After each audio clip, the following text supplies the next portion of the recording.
Sur les 15 derniers jours d'août, j'ai généré 1800 € de chiffre d'affaires et sur le mois de septembre, j'ai généré 7400 € de CA. Dans cette vidéo, je vais vous montrer exactement comment j'ai validé mon produit, comment je fais mon testing, comment j'optimise, comment je scale, quelles sont toutes les étapes de A à Z qui me permettent d'avoir des résultats qui sont break-even, voire pas du tout rentables, à des résultats rentables et qui permettent d'aller beaucoup plus loin. Dans cette vidéo, je vais vous montrer le produit et tout de A à Z. Vous allez très vite comprendre la valeur. J'ai fait une grosse roadmap avec toutes les explications, toutes les marges que je fais de A à Z, les avant, après, etc. pour vous montrer vraiment concrètement à quoi ça fonctionne, à quoi ça correspond, une marque e-com, comment on optimise et qu'est-ce qu'on fait exactement. Cette vidéo est faite pour les personnes qui n'ont jamais eu de résultats, qui ont déjà essayé de lancer mais qui n'ont pas réussi à en avoir ou qui ont lancé une campagne méta, ça n'a pas fonctionné. Là, le but, c'est de comprendre exactement comment moi je prends les décisions et comment vous pouvez vous mettre en place mes conseils directement sur votre business. C'est parti. Comment j'ai validé le produit et la stratégie? Le produit, très simple. Je suis allé aux US et je suis parti moi plus dans une niche, j'ai étudié la niche plutôt des femmes et des culottes pour femmes. Et j'ai remarqué quelque chose d'intéressant sur les culottes pour femmes, c'est qu'il y avait des culottes anti-fuite, des culottes menstruelles, des culottes gainantes, des culottes plutôt sexy. Et je suis vraiment parti sur un axe marketing précis où les culottes anti-fuite, c'est ce qu'il y avait de plus puissant. Voilà.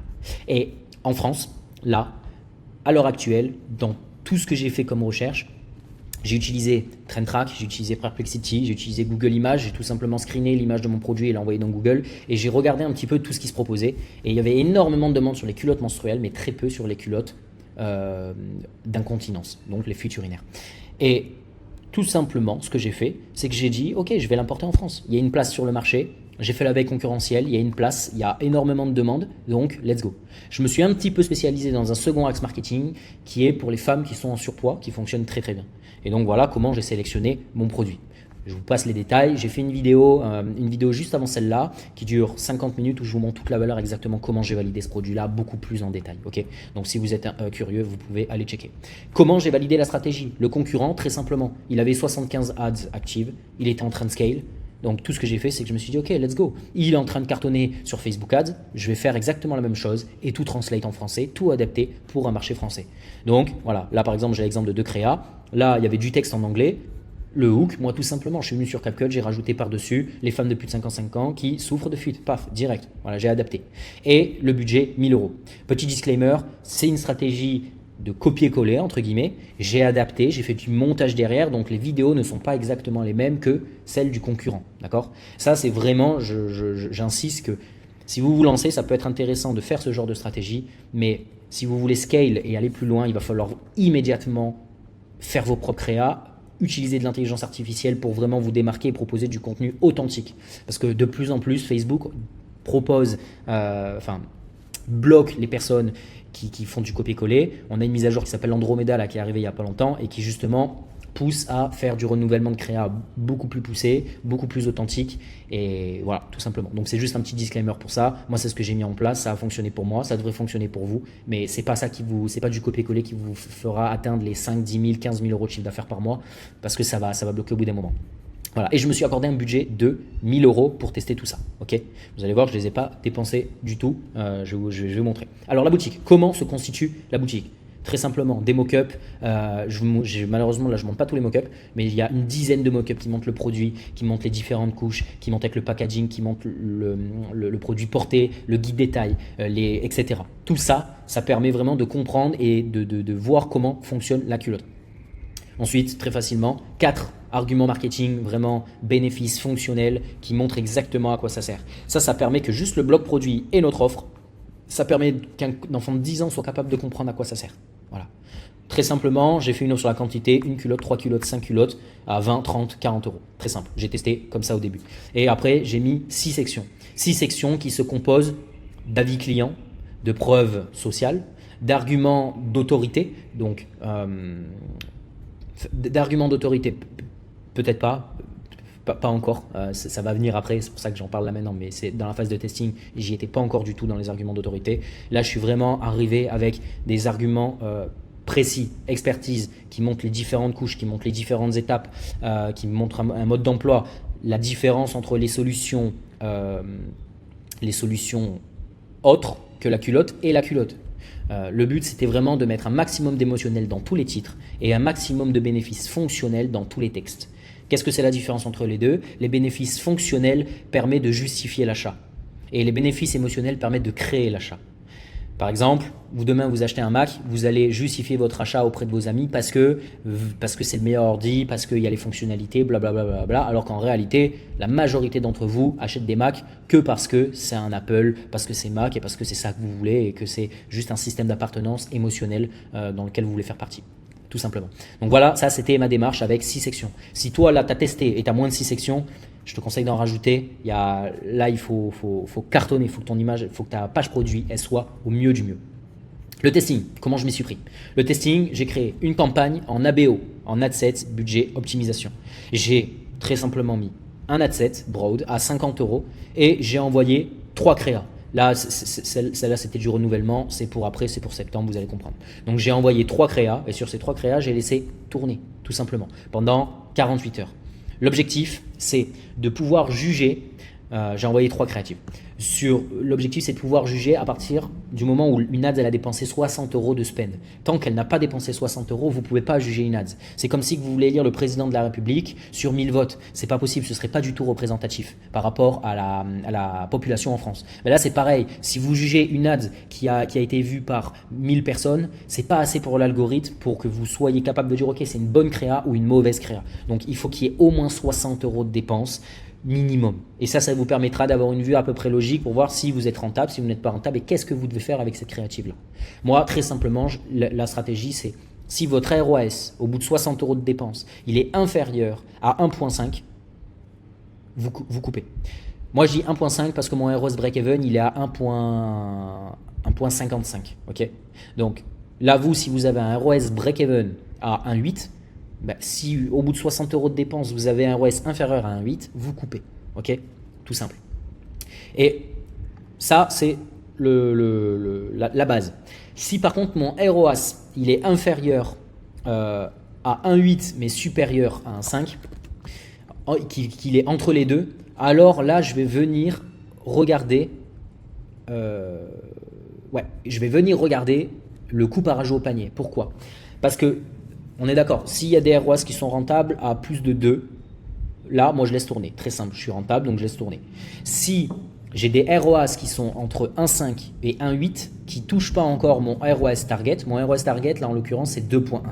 Donc, 2,1, moi, quand c'est à 2,1, je sais que c'est le moment où je peux scale. Si c'est à inférieur à 2,1, en général, si c'est 1,8, là, je me dis, ok, je suis entre 1,5 et 1,8, je suis entre rentable et break-even, je vais regarder mon coût par ajout au panier. Ça s'applique pour tout le monde. Si votre coût par ajout au panier, il correspond à 1/3 de votre panier moyen, il est supérieur à 1/3 de votre panier moyen, alors vous pouvez couper les ads. Je m'explique. Demain, mon panier moyen, il est à 30 €. Si 1/3, ça correspond à 10 €, si mes coûts par ajout au panier sont supérieurs à 10 €, je coupe. Parce que je n'ai pas assez de coûts par ajout au panier pour aller générer justement des achats. Si c'est inférieur à 10 € et que mon ROAS il est entre 1,5 et 1,8, alors je me dis qu'il y a encore du potentiel pour laisser spend, tout simplement. Voilà. Ensuite, les résultats sur les 15 premiers jours d'août. Qu'est-ce que ça m'a permis de faire et comment j'ai coupé, comment j'ai laissé, je vais vous expliquer ça précisément. Donc, sur le mois d'août, les 15 premiers jours, j'ai fait 65 commandes. Là, Shopify ne m'a pas tout traqué dans son analyse de données. Donc, j'ai fait 65 commandes. J'ai fait précisément 4% de taux de conversion. Donc 4% de taux de conversion, c'est pas si mal. Okay, c'est pas si mal. Je vois 15% d'ajout au panier, 6% d'étapes de paiement et quasiment 4% de conversion. Donc ça, c'est de très bonnes stats. Mais je me dis, je vais pouvoir encore améliorer plus. Je suis vraiment comme à V1 de ma boutique, qui ressemble d'ailleurs à pas grand-chose. Et j'ai fait quasiment 1800 € de chiffre d'affaires, avec un panier moyen à 27,62 €. Et en termes de dépenses, j'ai dépensé 1200 € sur Meta. Okay, ce qui fait que là, on peut voir que sur 1200 € et 1800 €, je suis à peine à 1,5 de ROAS. Okay, donc là, vous allez voir par la suite que je suis break-even. D'accord. Mais là, ce que j'ai fait, c'est que j'ai été embêté sur ces stats-là parce que je ne pouvais pas prendre de décision sur si je devais couper ou laisser tourner les ads. Là, en fait, si vous voyez bien, c'est que du haut-bas, ça montait, ça descendait. Et ça, avec le même budget, sur 50 € par jour, il y a des jours où je faisais 100 €, 200 €, 180, peut-être 200, 250, mais il y a des jours où je faisais peut-être 30, une seule commande, où je faisais 80 €. Et donc, c'était très compliqué parce que mais j'avais pas de décision à prendre. Là, moi, dans mon cas, c'était très simple. J'avais une créative qui fonctionnait pas, donc je les cut. Et les deux autres, elles étaient constamment break-even et elles n'ont pas réussi à passer le cap. Par contre, vous allez voir qu'en début octobre, là, on a trouvé des stats qui étaient hyper intéressantes parce que j'ai mis en place des optimisations. Vous allez comprendre par la suite. Et donc, quels sont mes résultats? C'est que j'avais 1200 € de spend, 1795 de CA, un coût par achat à 18 €, mais au final, sur la globalité, ça m'a coûté 585 € de shipping sur les 65 commandes. Donc, au final, en tout, j'ai perdu 40 €. Donc, l'équivalent, j'ai perdu 2%. Donc, sur 1800 € de CA, j'ai perdu 40 €, je suis l'équivalent de break-even. C'est pas bien grave. Mais je voyais le potentiel parce que ça a converti super bien.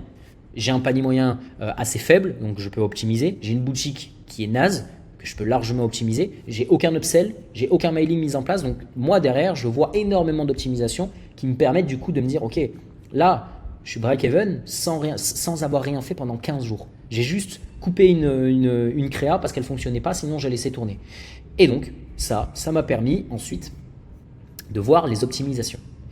Les optimisations, ça a commencé très simplement par des différentes couleurs. Okay, j'avais des clientes qui me disaient, ouais, en commentaire, ouais, ou même par mail, est-ce que vous n'avez pas des couleurs différentes du noir, etc. Ok, let's go. J'ai rajouté une couleur beige. Ça, c'est l'erreur que beaucoup de monde fait, c'est que vous allez directement venir proposer 4-5 couleurs sur vos produits. Moi, ce que j'ai fait, c'est que je savais qu'il y avait plusieurs couleurs, mais j'en ai proposé qu'une, le noir, la classique, celle qui allait se vendre le plus. Parce qu'on pourrait croire que ça donne une meilleure expérience d'achat au client d'avoir plusieurs choix de couleurs, mais en fait, plus vous donnez le choix à votre client, plus vous le faites douter. Donc, le but, c'est d'avoir le moins de choix possible. Vous fluidifiez pas l'expérience d'achat, vous la complexifiez. Et donc, c'est en mettant qu'une seule couleur ou deux en fonction du produit que vous vendez que là, vous vous adaptez. Et donc, moi, j'ai rajouté une couleur chère qui était demandée, très simplement. J'ai pas trop parlé là des ads. Après, je vais en reparler des KPIs plus précisément. Vous allez comprendre. D'ailleurs, là, on peut voir, mais je vends en parallèle en même temps de cette vidéo. J'ai déjà fait 2 ventes. Vous allez voir l'évolution tout au long de cette. Je pense en faire une série, ça va être sympa.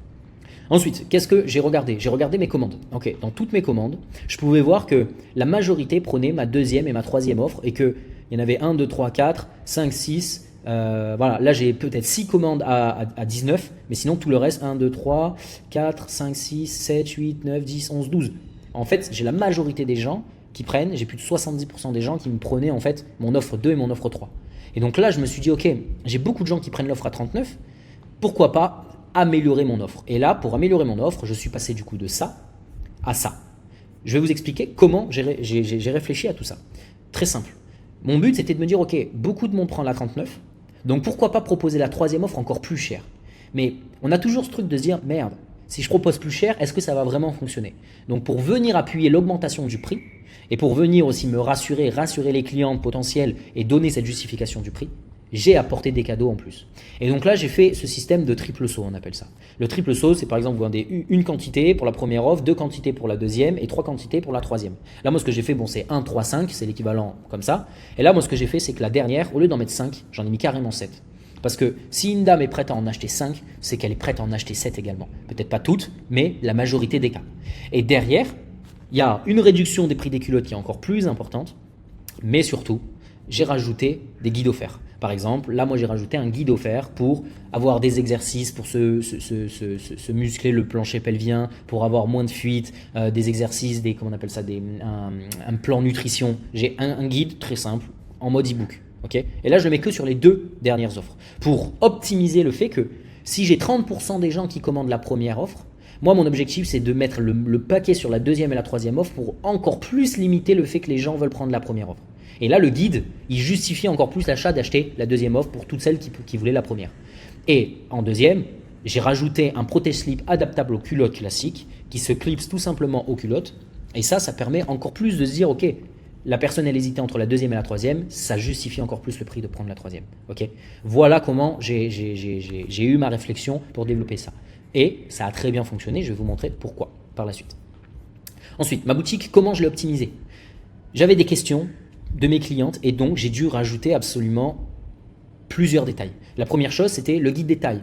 Les femmes sont plutôt âgées, elles ne comprenaient pas exactement le guide détail, donc j'ai rajouté dans ma section, pourtant elle était dans les mock-ups, le guide détail était dans les mock-ups, mais j'avais des questions là-dessus, donc tout simplement dans mes sections, j'ai rajouté un guide détail. En nouveauté, j'ai rajouté un carrousel d'exactement qu'est-ce qu'était le produit en profondeur, vraiment d'une vue plus microscopique.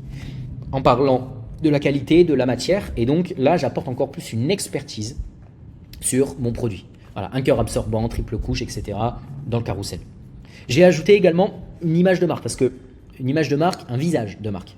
Pourquoi ajouter un visage de marque? Parce que ça donne confiance. Pourquoi les clients n'achètent pas? Je le répète très souvent pour ceux qui me connaissent. Soit parce qu'ils n'ont pas confiance, soit parce que c'est trop cher. Et donc cette confiance, on va venir l'apporter avec un élément visuel, avec une femme dans laquelle on peut se refléter. D'accord? Et ça, c'est entre guillemets un argument d'autorité. Parce que derrière, je viens venir justifier ça par la puissance d'une femme comme vous. D'accord?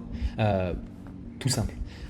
Et j'ai rajouté un nous vs les autres. Ça aussi, c'est très puissant parce que c'était pas assez mis en détail de pourquoi les couches anti-fit n'étaient pas bien et pourquoi elles sont bien. Parce que beaucoup de monde, beaucoup de femmes se plaignaient de l'aspect visuel, que c'était pas beau, que c'était gros, que c'était pas confortable. Mais nous, c'est pas que ça.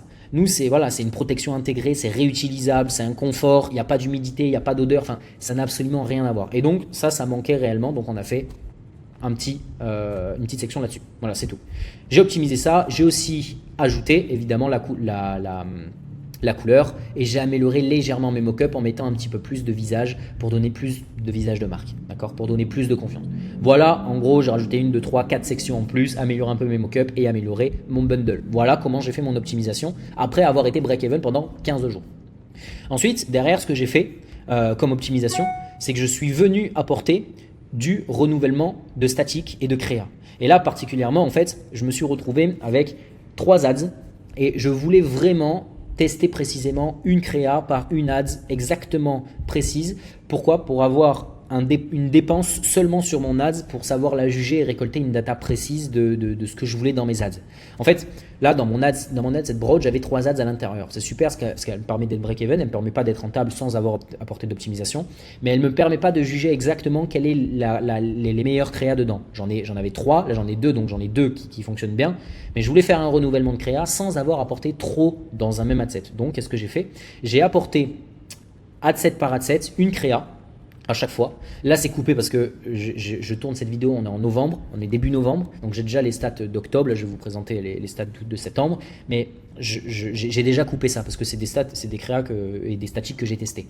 Et donc ce que j'ai fait, tout simple, j'ai mis un ad set avec une créa à chaque fois où je dépensais 25 € par jour. Et ça m'a permis de comprendre quelles étaient les créas et les statiques qui ont bien fonctionné. Voilà. Tout simplement, du coup, ça m'a permis d'avoir plus d'une dizaine, une quinzaine de statiques différentes dans différents ad sets. Voilà. Pas tout en même temps, j'avais environ à peu près peut-être une centaine d'euros de budget, je crois, par jour environ. Voilà. Donc j'ai testé petit à petit. En fait, tous les 48 heures, j'apportais 2 nouvelles statiques, 2 nouvelles créas, je coupais, je remettais des nouvelles, etc. Et ça m'a permis après d'avoir seulement le crème de la crème de mes créas. Et donc, les résultats en septembre. Qu'est-ce que ça a donné, toutes ces optimisations-là? Très simple, je suis passé du coup à 7300 € de CA. Qu'est-ce que ça a donné? Et ce n'est pas des résultats qui sont fous, je m'attendais à mieux, mais c'est pas grave. On est passé à un panier moyen de 27 à 34, 67 €, 62 €. Donc là, on a pris 7 € de panier moyen en plus. Donc c'est 7 € clairement de bénéfices en plus. Je n'ai pas rajouté de produits en plus dans les commandes, quoi que ce soit. Là, je prends 7 € de bénéfices en plus par commande. C'est énorme et c'est pas négligeable. J'avais un taux de conversion à 3%, bon, comme d'hab, Shopify me traque mal, donc j'ai fait en réalité 214 commandes, vous pouvez les voir ici, et ça m'a généré 4,51 de taux de conversion.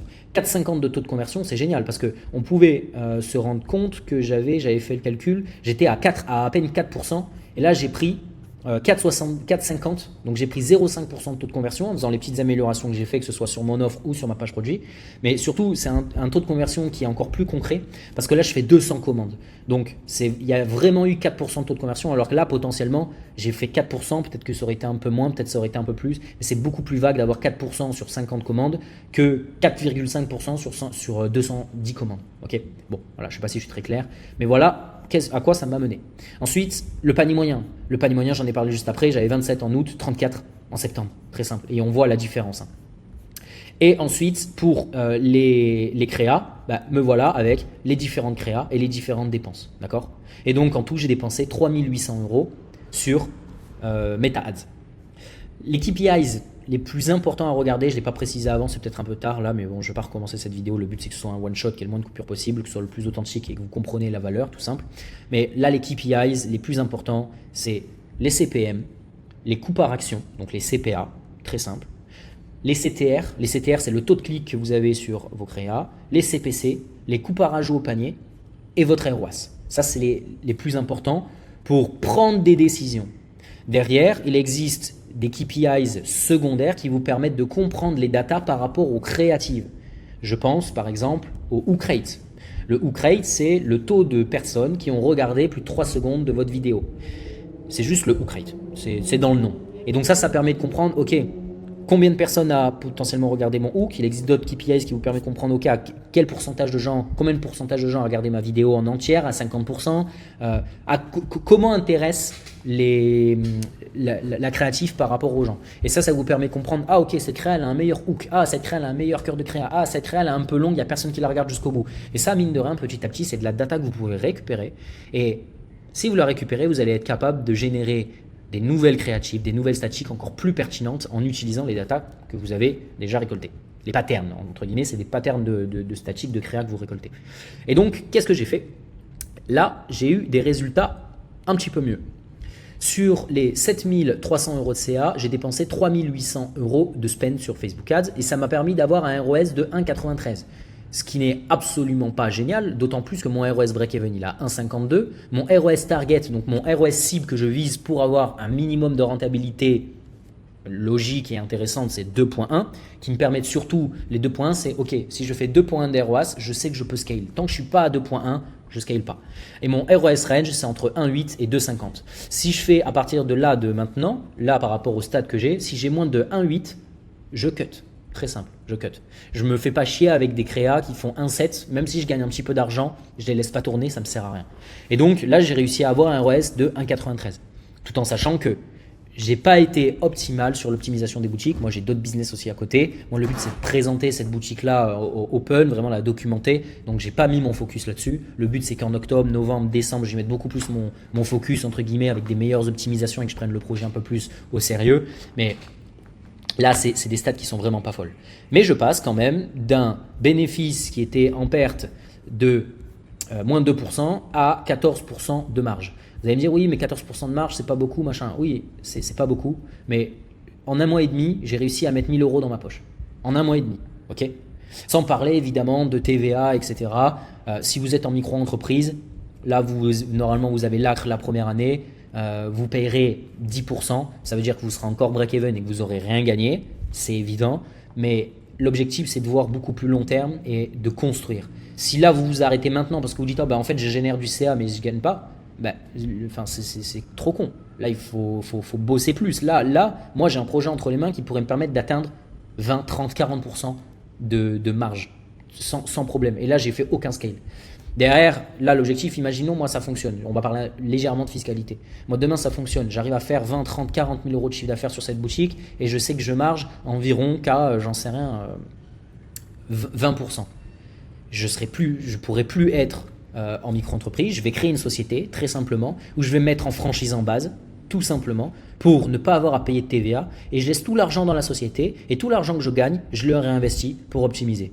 Vous ne payez pas d'impôts, vous laissez tout dans votre société. Alors oui, vous ne pouvez pas récupérer l'argent. Peut-être vous pourrez vous payer un resto collaborateur, j'en sais rien. Mais cet argent-là, il vous servira à développer votre brand.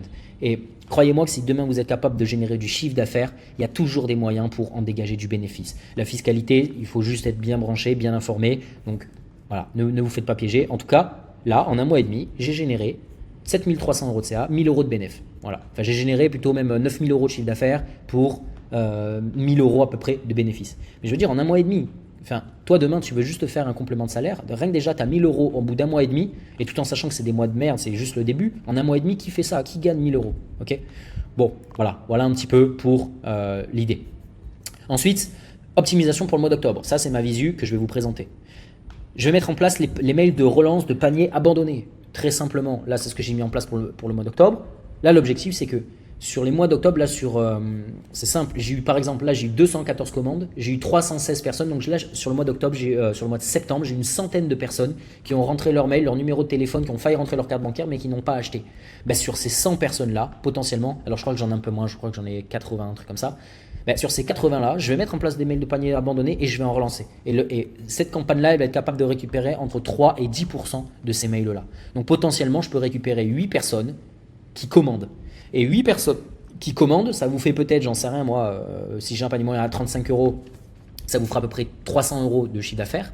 300 euros de chiffre d'affaires en plus sans qu'il y ait de pub qui a été dépensé. Donc là, ce serait vraiment 70% de marge en plus. Donc, parce que je marge à peu près à... Mon produit me coûte 30% par rapport au chiffre d'affaires, par rapport à ce que je le vends.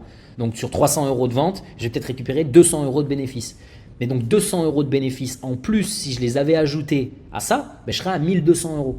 Et là, je serais plus à du 18, 20, peut-être 20% de CA juste en rajoutant du mail de panier abandonné. Le mail de panier abandonné, ça vous permet de gagner plus de 10% de marge. C'est que de la marge en fait que vous prenez sur du mail de panier abandonné. Vous ne payez pas de pub dessus.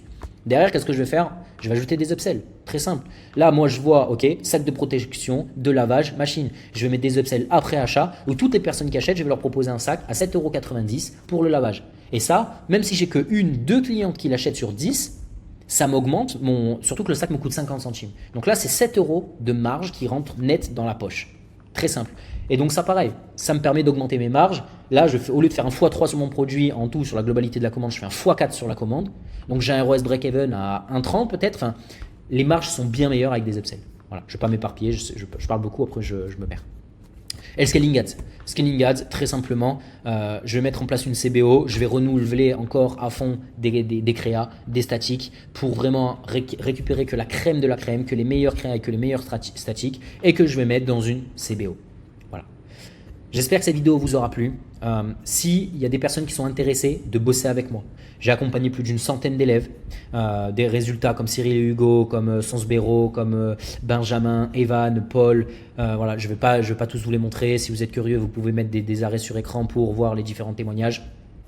Sinon, j'ai différents témoignages là si vous voulez vous amuser à copier le lien. Moi, j'ai des lives d'1 heure dans ma communauté privée qui expliquent comment les élèves ils ont fait les résultats, les difficultés qu'ils ont rencontrées, comment ils bossent avec moi, comment ça cartonne, quelle stratégie ils utilisent, enfin toutes les étapes de A à Z. J'ai aussi sur YouTube un témoignage de Evan, de Alan, de Iñaki qui kiffe mon coaching, qui kiffe mon accompagnement. Donc voilà, il y a aussi sur mon Insta, j'ai énormément de témoignages là-dessus. Donc voilà, si ça vous intéresse, vous pouvez réserver un appel avec moi, un lien qui est en bio. Vous réservez un appel. Si vous voulez bosser avec moi, vous me parlez de votre projet, vous m'expliquez exactement ce que vous voulez faire. Et si vous voulez juste des informations, pourquoi pas, vous réservez un appel, vous m'expliquez exactement, vous me faites la petite presse de ce que vous voulez faire et moi je vous conseille par rapport à vous, votre projet, votre profil, ce dont vous avez besoin et puis je vous redirige vers des ressources sympas. Voilà. J'espère que cette vidéo vous aura plu. Je vous laisse vous abonner, lâcher un petit like, me suivre pour la valeur que je transmets et puis à très vite pour le mois d'octobre.